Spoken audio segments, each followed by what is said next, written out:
Hi, this is Mrs. Pope from Roger Bacon High School, and today we'll be talking about solving polynomial equations. This is section 5.5 in your Honors Algebra 2 textbook, if you'd like to follow along. So today we're going to talk about two quick shortcuts on factoring. Here we have the sum and the difference of perfect cubes. We'll start with the sum of cubes. If you have something such that a cubed plus b cubed is what you're working with and you needed to factor it, it factors down nicely into a plus b times a squared minus ab plus b squared. This basically tells you how you would factor something if you had the sum of perfect cubes. Now, let's give you an example so you can see what all these a's and b's mean. So example 1, what if we had x cubed plus 27? And I said to factor it. Well, a would be equal to x, because that's what's cubed, and b would be equal to 3. So if you were to factor this, it's going to turn into x plus 3 times x squared minus 3x plus 9. It's just that simple. The hardest part about it is memorizing the sum of perfect cubes and difference cubes formula. So that's the sum, and the difference works almost the same. So the difference of cubes, if you have a cubed minus b cubed, this is going to factor into a minus b times a squared plus ab plus b squared. So you'll notice the equations look very similar. There's just a few sign differences, so be careful of that. But you must memorize these. So here's example 2 using the difference. If we had 8x cubed minus 64, and we needed to factor it, well, our a is going to be equal to, be careful, you need to take the cube root of the coefficient as well. So our a is going to be 2x, and our b is going to be 4. So if you were to factor this, you would turn it into 2x minus 4 times, we're going to square a now, so it's going to be 4x squared plus, let's see, a times b, so we're going to have 8x plus b squared, which should be 16. Now it's finished. Again, check here to make sure there's nothing else you can factor. If there is something that you can factor out, or if this factor down into something simpler, you would need to pull that out. Do you see anything that we could factor this down into? I do. I see a 4, an 8, and a 16. So that's something we would need to pull out. So we're going to keep our 2x minus 4,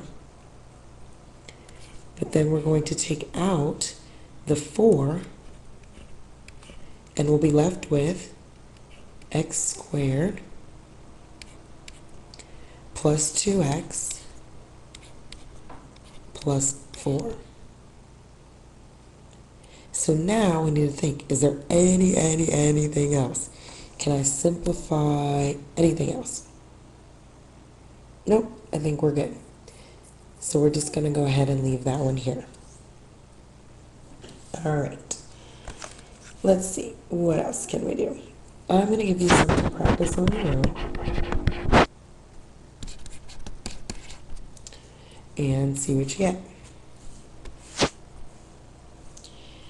Why don't you try 5y to the 4th minus 320yz cubed. I'll walk through this one with you, and I want to make sure you keep a note. Always factor out the GCF.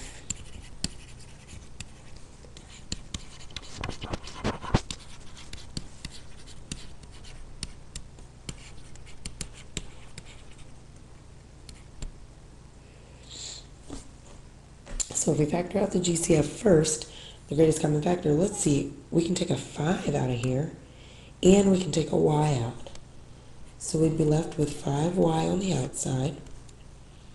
Then we would have, left on the inside, we're going to have y cubed minus 64z cubed.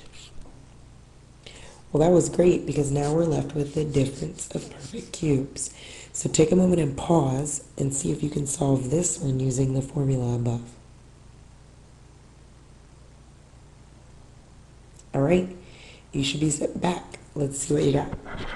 A should have been equal to y, and B should have been equal to 4z.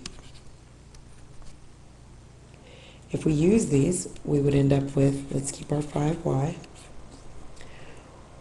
y minus 4z times y squared plus 4yz plus 16z squared.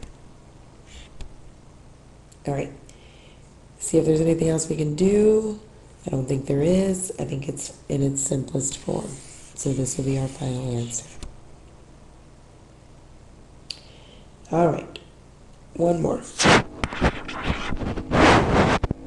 Let's do, or let's have you do, or no, let's look at 9x cubed plus 5y cubed.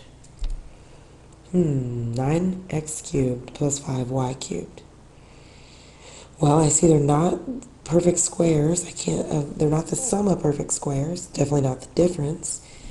Because this are perfect cubes, so the coefficients aren't going to work. I can't factor out anything. There's actually nothing I can do. This is kind of a trick. So this would be considered a prime polynomial, meaning it can't be factored.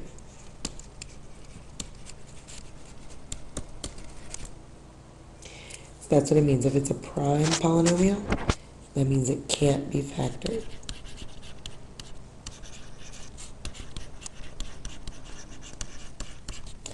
All right, here are your examples. I want you to try for homework.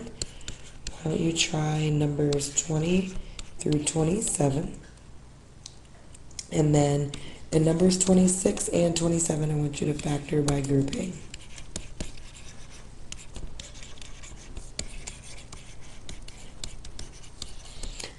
I meant to mention earlier up here, if you want to go back to this one, I did want you to look at this. Come in tomorrow and tell me if there's anything you see here that might be a problem or anything else you may do.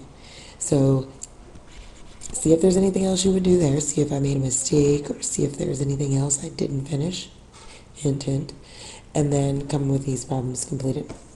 All right, thank you, and I will see you tomorrow.